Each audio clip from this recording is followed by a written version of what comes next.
That's what I got to imagine. That's what's cool about jumping into a series that's based on a series of books, rather than hey, let's make it to the next season and then to the next season and try to kind of write it as we go. Not that you guys aren't writing, obviously, in the writers' room for the scripts, but there's this book series. So hey, if this continues to go well, like we're going to be in it together over the course of several years.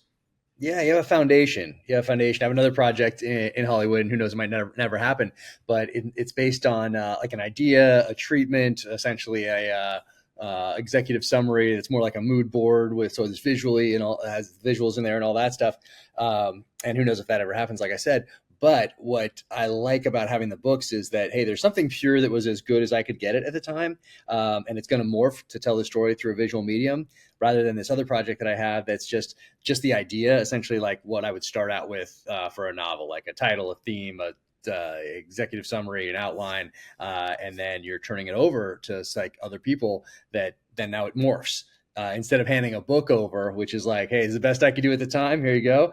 And knowing that it's going to morph. It's kind of a different thing when you just hand the outline side over for a whole different project, knowing that that's going to morph because you don't have your pure thing that you did the best you could do, if that makes sense. Right. So Right. point being with this, yeah, having the series of books and having a little roadmap, even though we know that the book's going to shift because of the medium through which the story is being told on screen. It's cool to have that.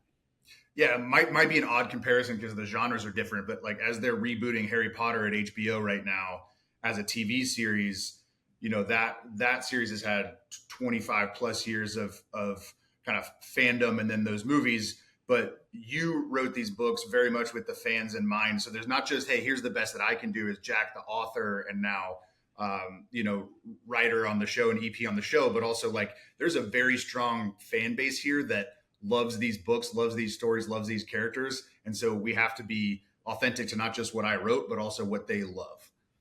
Yeah, I mean, there's that's a part of it, and it's also kind of every time I can talk about it, I talk about the differences. Like it's not a direct translation. You're not taking the dialogue from the book and moving it over and dropping it into the exact location in this TV show because it's just a different way to tell a story. I can have all sorts of exposition. I can have what characters are thinking. We have to tell the story with like a look, from somebody. So it's a different thing. But I do love having like writing, which is just me, and then the screenwriting, which is a huge team, and then notes from the top of Amazon all the way back down that need to be addressed. So it's a very different type of a thing, but I like having a foot in both worlds now, and hopefully one makes me better at the other.